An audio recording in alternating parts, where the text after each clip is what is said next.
I hope you're having fun. Trying to. You got enough? Devices. Well, Ro, when you get I'm gonna get me a little damn tripod for this stuff. when you get home and you can get the website there, get St. Mark's website and look for the Mother's Board and the auxiliaries. Okay. And you should be able to see. Gee, those things make so much wow. You are retarded. Oh my gosh. I hope you better not post it on Facebook. I wouldn't, genius. You better not. I I'll know. have Mary come get you. Mm-hmm. I'll send Mary a copy so she can see how crazy he I'll is. sick And she'll Mary. put it on Facebook with her silly Hey, ass. I'll sick Mary on you because Angela wouldn't do it, but I'll sick Mary on you. Let's see that candle. I can't smell anything. That one don't smell anyway. I got that one from. I don't like those. Am I right, or does it not smell? The one that Tariq bought me that time, I can't find one like that. That was a real good one. Where? I don't even know what. I don't know. He You bought have to me. It order was a those. little. You have to order those. Who was it from? Oh, that's why. Who makes it? Because it was. I don't know what I was going to save the jar, but I didn't. To see. Okay, what else you want to know? Nothing. You want to know when you took all those kids that live in the apartment up on Cherry Hill? That was little Sean. No, Sean- it was more than you. It was me, Sean, and Greg. No. Yeah, the one that took the table. Yeah. Oh, incriminate. He and his brother. You took them all up on Cherry Hill. And I don't know why you didn't come back all scraped up, but they did. Oh, let's scratch your table. You should have something under here. That was already there, wasn't it? No, what'd you scrape my table Don't you have a placemat under there or something? Because I didn't realize Dingbat would be coming and then taking stuff, dragging across my table. But anyway, they end up all broken up. They was just like the frogs that somebody cut their legs off of frog legs and put them all in wheelchairs. In a wheelbarrow, you mean? Kimura is a cartoon. Oh. Okay. Frog legs. Haven't you seen frogs sitting in wheelchairs? Somebody ate their legs, so they had no legs, so they had to put them in wheelchairs. You don't kill a frog, you just eat the frog's legs, right? Right. Okay, that's why they have wheelchairs. It was a cartoon. Must be before my time. Not a But- cartoon. Like you said, in the paper. What do you call it? Comic strip. Before my time, probably. But I don't know No. how Sean got down from the hill. I guess he had practice. I used to go down the hill all the time. On this on bicycles? Yeah. Yes. You know where Cherry Hill is? Shell don't you? I Hill. Oh, which one of those? Shell Hill hills? off of Temple. But those poor kids were all broken up. I don't No, even know how you're they were exaggerating. able to No one run. was messed He up was. okay, but they were all The only was messed up was Sean. It wasn't nothing wrong with him. Only thing messed up was Sean because he was an idiot. Yeah, you were an idiot for taking those kids up there on that hill. I forgot what happened to him. Well, Greg and what's his brother's name? Tony. Tony. They were probably a little bit wiser. Mm-hmm. But Sean just got on his bike and started down the hill.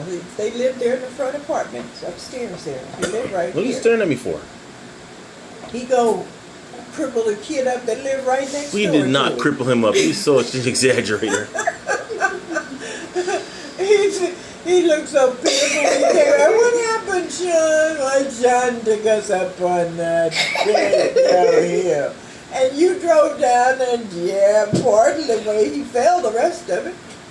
Can you imagine on a bike and you going down a bike? Can you imagine skidding all the way down there? He did not skid all the way down that hill. What's the other guy that you went to school with? The John? white kid. John. John. He and John used to go.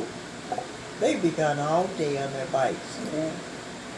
And the bike stopped on Vincent Thomas Bridge. Vincent Thomas Bridge. They had left. They always came home before dark. And they weren't home. And I was beginning to get anxious. I was worried to death. I called Mike at work and told him Sean's not home and they left, blah, blah, blah, blah. What'd he say? The bike had broken. What did my dad say? I don't know. Let me know if when it gets dark. He's not there. I go look for it. Because it wasn't dark yet. It was just that you always got home before dark and it was getting later. But they came hobbling in here, he and John. And the bike had broken on the bridge. Mm-hmm. So they would just take off and go wherever they wanted to on the bike and be gone all day. That's why it's hard to relate to kids now, teenagers. They roam around and try to get into trouble and sell drugs and all this kind of stuff. We had rode we rode to Wilmington, then we rode to Portugal, You guys and have then we always were gone trying to get someplace. back. So you want to go all the way back to Wilmington again? So we were going to go back over the Vincent Thomas Bridge from Portugal. That's what happened. We got not even halfway up that thing. Hit the tire hit one of those grates for the storm drains, and I didn't see it. I saw it, but I thought I could get both wheels across the bars. That figures that. And I got the front tire across there, and the back one slipped in. Boom, flipped. Bike flipped over. See, that figures. Then me and John walked to the top, I was walking my bike. John was pushing his, and we got to where they had emergency. Go. No, the emergency water for like the fire department. So they can, if there was a fire on the bridge, a hydrant, one of those emergency hydrants. They didn't have phones then, No, did they? there was an emergency hydrant on there, and we didn't like walking all the way across there because it was dangerous. But that, if we ride, it's not that bad. But if you walk across, it was dangerous. So we opened that valve up and had water shooting off the bridge into the ocean, into the water below. And then one of those maintenance guys came up there and said, "What the hell are you guys doing?" We told him what happened. He threw the bikes in the back and gave us a ride down to somewhere. I guess I don't know where he gave us a ride to. Did I walk home? Yeah. I must have walked home from John's house. Maybe he gave me a ride to John's house. I don't know. Your butt would get in so much trouble for doing that now. But see, kids then found something to do with their time. They didn't have to go around trying to see what classmates they were going to shoot or what Molotov cocktail they were going to make. Kids use their brains. They stay busy. And they talk about bullies now. They always had bullies. I remember there was a guy that went to Lincoln. I don't know his name. Big guy that used to carry around a chain. He used to bully you all the time. That sounds familiar. Big guy. No, thank you. A big guy. I mean, he was huge. And he would carry a chain around and he would do this and he bullied all the kids. I remember that vaguely, but I don't remember who he was. So they always had bullies. But the kids dealt with it. I mean, they just went on about their business. Like Sean, when the studs were in, everybody had their little jean jacket with studs on it. Boy, Sean had to have, it was a green jean jacket with silver studs. We had bought those studs. Boy, that jacket was studded up one side and down the other one. You have any pictures of that? No, but somebody stole it. Somebody stole a jacket? Uh-huh. Did I put those studs in there? Yes, you put those studs in there. Because they had the Somebody little stole your jacket. prongs. They had the little prongs on them. Oh. And it took you forever putting those studs in that jacket because you wanted a jacket with studs in it. But somebody took it, so we didn't get no more stud jackets. And then you went to the trouble. I would take you to the bike shop up on Wardlow, California, Jack's every bike or something? Saturday to pick up a part because you made your bike. He put a bike together himself, all together. And I don't know where you worked, but it was a little $5 and $10 or whatever. But anyway, he got the bike put together and he was so proud of it. And he was going to Franklin Junior High. Rode it to school one day against my better judgment. And the kid told him, let me have a bike, let me ride the bike. And he said no. Why did he say no? No, the kid's going to knock him off of him and take it, which is what he did. Rode it around, rode it around, rode it around. But see, that's amazing. That's the difference in kids then and now. Because the kid just wanted to ride the bike. And Did you he? wanted to prove to him that he didn't have Give to it say back to you? yes. Mhm. Yes, he gave it back to her. Rode it as much as he wanted to and gave it back to her. Sean rode the bike home. He never took the bike to school no more. Oh, I ain't stupid. One time, so I'm I saying. did it. He never, after all that. But see, kids were a lot different then. Because if a kid now took your bike or took something from you, you wouldn't get it back. You never see that kid again or that bike.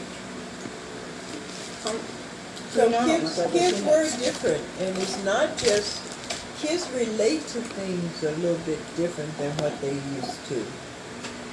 Because it wasn't an accepted thing that kids were like they were. It was just, that's part of growing up. That's life. You can either get bent out of shape about it or go home and get you a gun and go back and shoot people or whatever. But kids didn't used to think that way. And those that could fight, they fought for whatever was here, bully or no bully.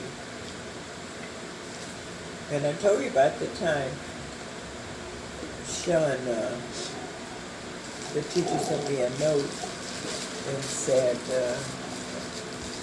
they had painted the office there in the front on Lincoln, and Sean had jumped up with his foot on the side of the building, paint job. So I had to go talk to the principal. And when I looked at it, it was no sense. He didn't lie anyway. If he did something, he just admitted he did it. He didn't do it? But he wouldn't have had to. Yeah, he did it. Oh. He wouldn't have to admit that he did it because he was pigeon toed. And the way it went up on the side, between now and forget it. when it went up on the side of the building, hey bro, it was turned, it was twisted. big old foot. No way in the world you could have gotten out of that one. So that's why I guess you decided it was no use in lying. Might as well tell the truth because all the evidence was there. All the evidence. So I just said, okay. And I talked to you about it. The other kids was doing it, you did it too. I don't know why your big foot slammed up against there. What's no other prints there? Was there other prints there? I don't remember. know, maybe. I just remember knowing that that was your footprint. And I told the principal, I said, yeah, that's his. He said, well, yeah, we told him then, see, then teachers, principals and stuff would talk, Little trash. they would talk to parents. I guess, I don't know if our parents are working now, they can't get a hold of them or whatever, but anything that happened in school, they would get in touch with the parents. And if they gave the kid a note, the kid would bring the note home. The kid wouldn't throw the note away, the kid would bring the note home. So they always talked to the parents when the kids did anything. But when Sean did something, I didn't have to worry about it because I knew he would tell the truth. He said he didn't like lying. He said, Mary wouldn't lie. Remember that time when she had that Schwinn bike with the little basket on it and she had covered up to 6 packs of sodas? She was going, she had gotten her bike out of the bag with the little basket on it. She was coming through. She opened the front door. And I said, Mary, what's in that basket? Do you have something? No. I go over and open it up and there's 6 packs of soda. She started crying. I said, now why did you say that? But she's married in a minute. Whatever she can get away with. Yep. And Angela too. Angela dead at you and said, no. I don't know how. That's why I tell people that have daughters, they're always complaining now. It's bad. People that have daughters, It was a girl that worked at my eye doctor. Her little girl was so cute. When she was 10 or 11, she got to be a teenager. Oh my goodness. She and her mother fought constantly. Her mother would leave to go to work. She would slip away from home, be gone for a day. And they see stuff like that didn't happen. If the kid did leave, they came home. But they were always afraid for their life because you beat them to death. But kids, that's not the fear in them anymore. I guess because they're not supposed to discipline them, especially by hitting them.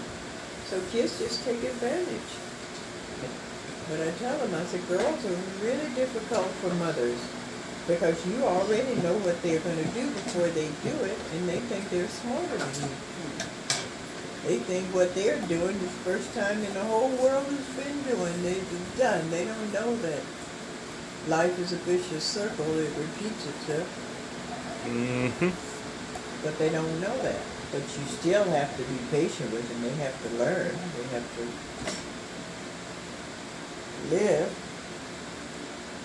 You know somebody else that has, I think about you and your medicine and your fibromyalgia and all these other algias. You know who else is like you?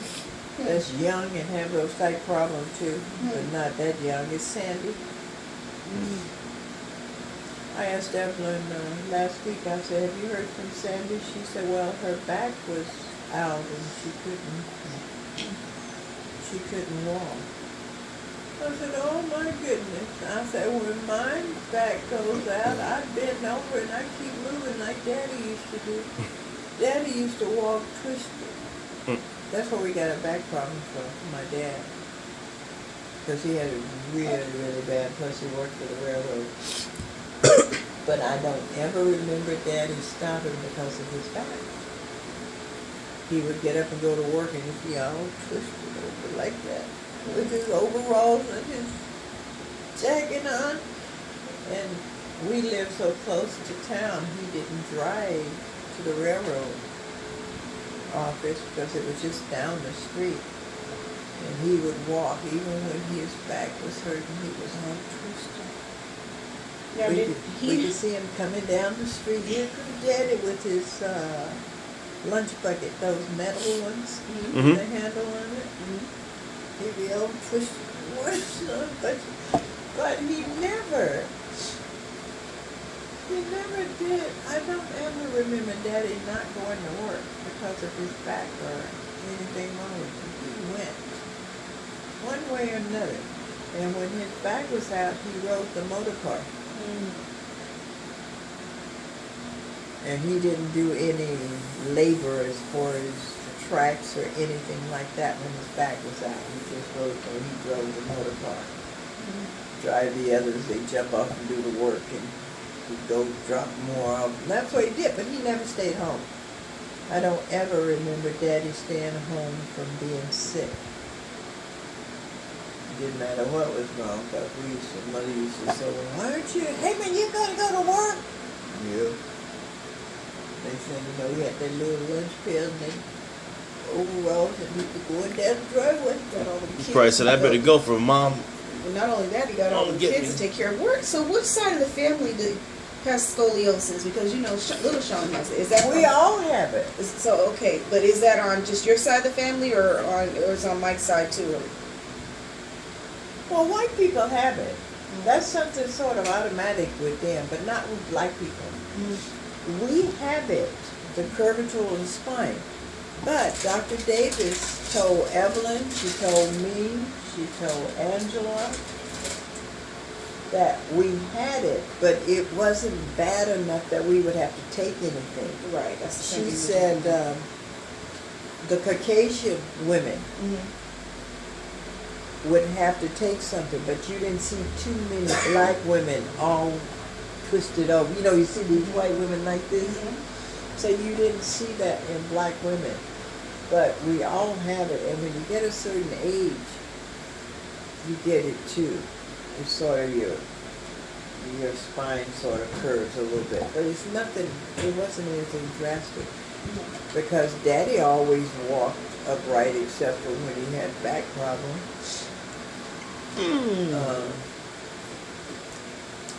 Mother never had it, even she had arthritis, even when she was in her walker, she still wasn't all bent over. So it's in the family, but it wasn't, I don't know of any severe cases, or the women in the family, or the men, as far as that goes.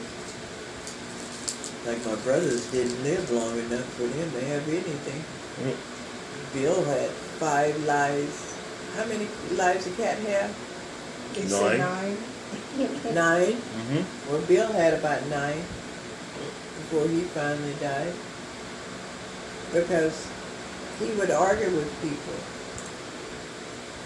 And then he would walk away. Now, how smart is that? I'm going to sit and curse you out.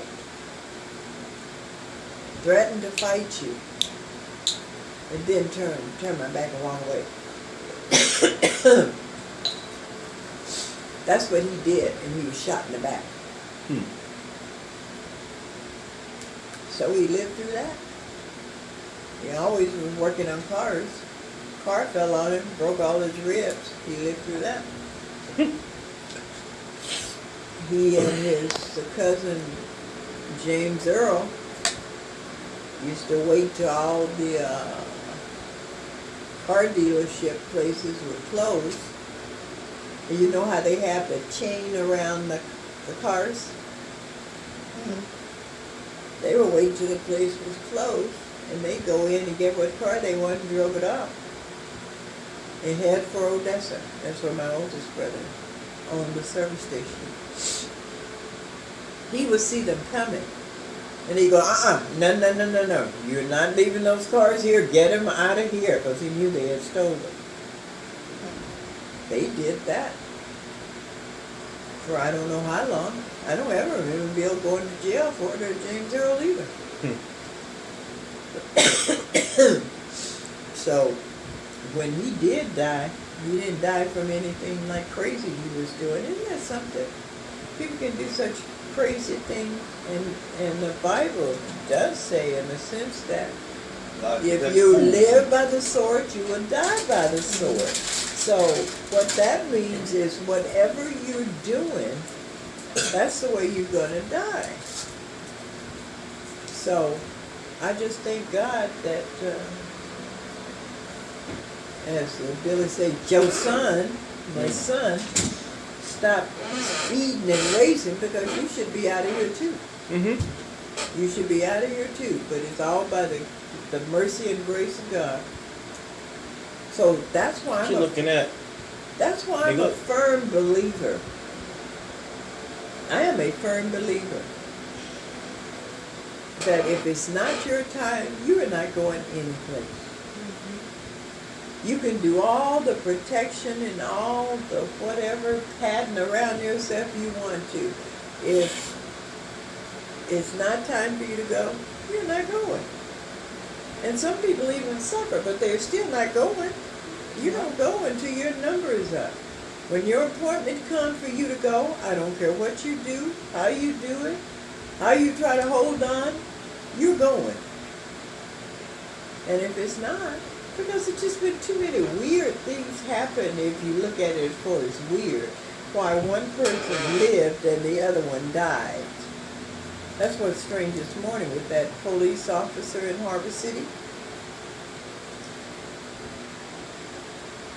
Well, were they chasing somebody or somebody? No, I heard about it. They got T-boned or something. Somebody hit them. And it was very unusual because the driver is usually the one that lives, right? It's the passenger that usually get killed. The police officer that was driving died maybe an hour after he got to the hospital. The other guy is still alive. But the way that the cars and everything out there now, it just look like it's just accident waiting to happen. But that's 3 policemen that have lost their lives in accident within the last month or so. You know, it was that motorcycle cop.